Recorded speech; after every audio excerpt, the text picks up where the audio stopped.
हमने जिन योजनाओं को लोगों के लिए उतारा है वो योजनाएं गांव, गरीब, किसान, मजदूरों तक कितने अच्छे तरीके से पहुंच पा रही हैं। जब गुजरात में प्रधानमंत्री की रैली होती है तो गुजरात को 2035 तक देश के अग्रणी राज्य बनाने की बात होती है।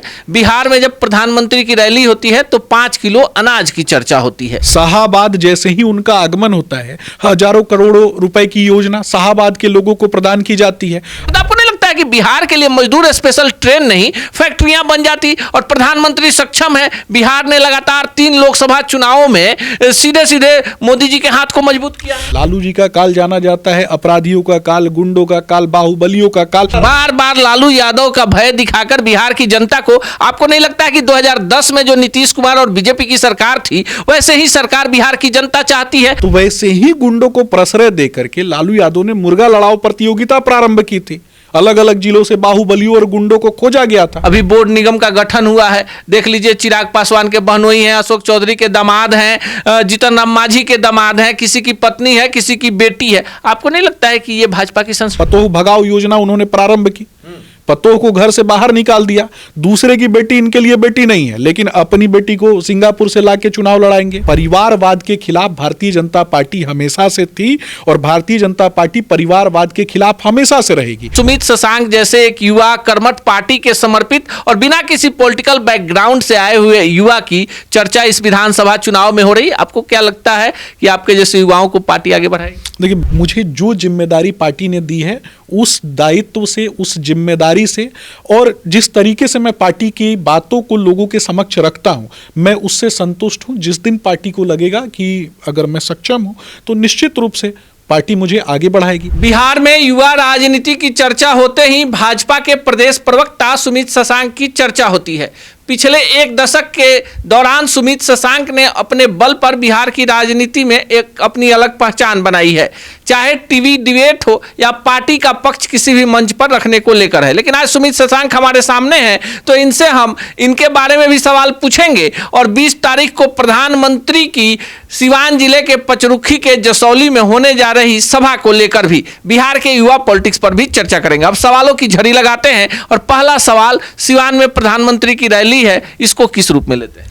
देखिए, देश की यशस्वी प्रधानमंत्री आदरणीय नरेंद्र मोदी जी ने 2014 के बाद आपने लगातार देखा कि केंद्र की सरकार में जैसे ही वो प्रधानमंत्री के पद पे आसीन होते हैं, उनकी प्राथमिक नजर जो है वो बिहार पर हमेशा से रही। बिहार की उन्नति, उत्थान, तरक्की के लिए लगातार हमारी केंद्र की सरकार ने काम किया। बिहार में वर्तमान में एनडीए की सरकार माननीय मुख्यमंत्री नीतीश कुमार जी के नेतृत्व में जो विकासात्मक योजनाएं चल रही हैं, और खास करके हम इंडी गठबंधन के लोगों की तरह बात नहीं करते हैं हवा में, हम काम करते हैं। पहले प्लानिंग्स होती हैं, उन प्लानिंग्स का एग्जीक्यूशन कैसे होगा उसको कहीं ना कहीं देखा जाता है और जमीन पर जाकर के हमारे कार्यकर्ता उसको थ्रू आउट चेक करते हैं कि हमने जिन योजनाओं को लोगों के लिए उतारा है वो योजनाएं गांव, गरीब, किसान, मजदूरों तक कितने अच्छे तरीके से पहुंच पा रही हैं।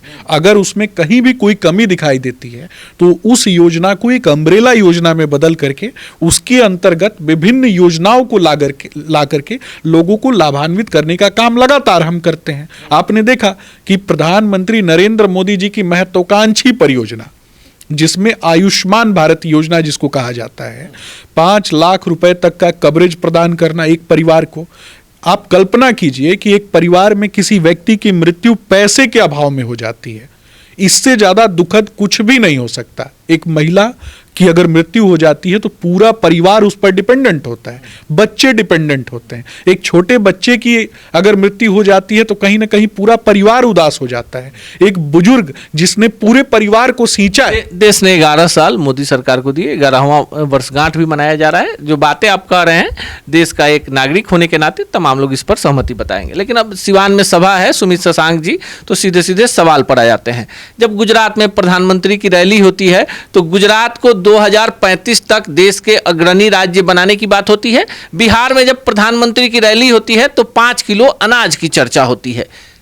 आपको नहीं लगता है कि बिहार के लिए भी प्रधानमंत्री कुछ ऐसा ही एक मैप तैयार कर दें? यहाँ फैक्ट्रियां हैं जहां पर सभा होने जा रही है, वहां चीनी उद्योग जो है, मढ़ौरा का इलाका है या सिवान का इलाका है, आपको नहीं लगता है कि एक 11 वर्ष का और 4-4 लोकसभा सीटें लगातार एनडीए गठबंधन जीत रही है, एक बड़ी चुनौती भी है?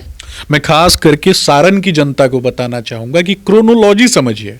क्रोनोलॉजी में प्रधानमंत्री नरेंद्र मोदी जैसे ही सबसे पहले उन्होंने बिहार को अलग अलग प्रांतों में जब हम विभाजित करके देखेंगे तो सबसे पहले आपने देखा कि मिथिलांचल को समृद्ध करने के लिए काम किया गया। सीमांचल के जो किसान हैं उनके लिए किस तरीके से मखाना उद्योग में कौन लोग जुड़े हैं, मखाना उद्योग में जो दलित परिवार से आने वाली जो हमारी बहनें हैं, बेटियां हैं, माताएं हैं, वही जुड़ी हुई हैं, वही मखाना उद्योग से कृषि जनित जो कार्य हैं वो करती हैं। 50,000 हेक्टेयर भूमि को लाभान्वित करने का काम।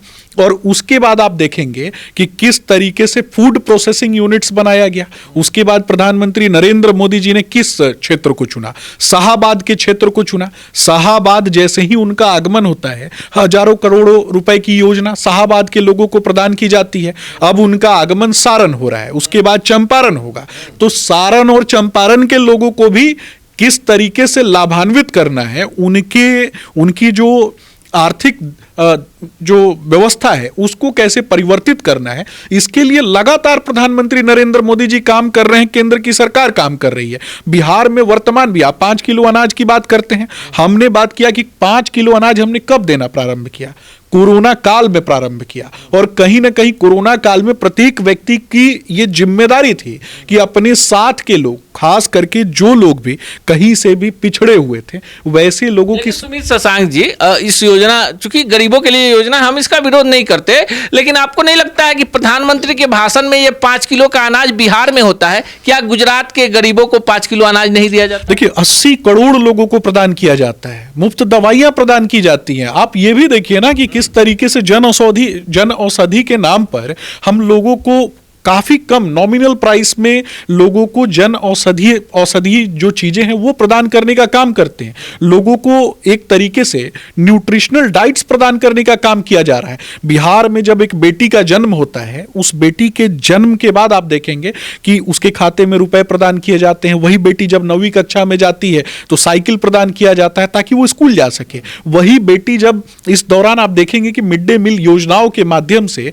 उनको न्यूट्रिशनल डाइट प्रदान किया जाता है। और उसके बाद आप देखेंगे कि 50,000 रुपया इंटर पास करने के बाद, उसके बाद ग्रेजुएशन पास करने के बाद आप देखेंगे कि रुपए तो है ना कि काफी अच्छा काम हो रहा है। लेकिन आपको यह भी सोचना चाहिए कि बेटी के जन्म पर, बेटी के 9वीं 10वीं साइकिल योजना, पोशाक योजना सब है, लेकिन उस बेटी के बाप को अपने परिवार का पेट भरने के लिए बिहार से गुजरात, महाराष्ट्र, पंजाब, दिल्ली में मजदूर बन के जाना पड़ता। आपको नहीं लगता है कि बिहार के लिए मजदूर स्पेशल ट्रेन नहीं, फैक्ट्रियां बन जाती? और प्रधानमंत्री सक्षम है, बिहार ने लगातार 3 लोकसभा चुनावों में सीधे सीधे मोदी जी के हाथ को मजबूत किया। देखिए, 2020 में मैंने एक इंटरव्यू दिया था बीबीसी पे, और उस दौरान भी मैंने बताया था कि लघु एवं कुटीर उद्योग को समृद्ध करने के लिए हमारी सरकार लगातार सतत प्रक्रिया के अनुसार काम कर रही है।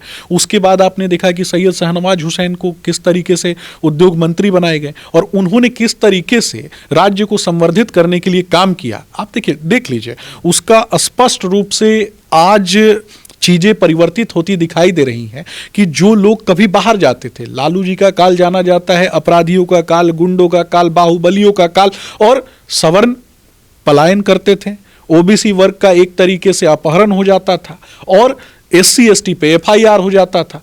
इसमें फायदा किनको होता था? सुमित शशांक जी, बार बार लालू यादव का भय दिखाकर बिहार की जनता को, आपको नहीं लगता है कि 2010 में जो नीतीश कुमार और बीजेपी की सरकार थी वैसे ही सरकार बिहार की जनता चाहती है? और अब जो कुछ हो रहा है, सीधे आरोप लगता है कि अफसर सरकार चला रहे हैं, कुव्यवस्था है, हेल्थ सिस्टम देख लीजिए, PMCH का मामला देख लीजिए, एक बड़े नेता की पैरवी तक नहीं सुनी जाती।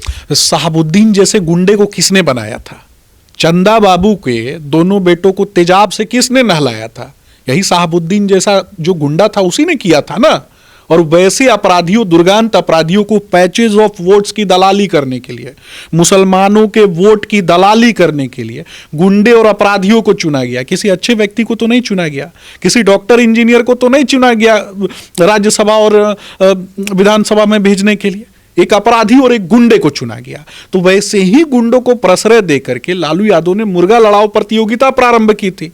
अलग अलग जिलों से बाहुबलियों और गुंडों को खोजा गया था, चाहे सारण की बात करें, चाहे चंपारण की बात करें, चाहे शाहबाद की बात करें। इन्होंने किसको टिकट दिया? अपराधियों और गुंडों को ही टिकट दिया ना। किसी पढ़े लिखे शिक्षित व्यक्ति से इनको डर इस बात से थी कि पढ़ा लिखा शिक्षित व्यक्ति इनके बच्चों का चप्पल कैसे उठाएगा, तेजस्वी यादव का चप्पल जूता कैसे उठाएगा।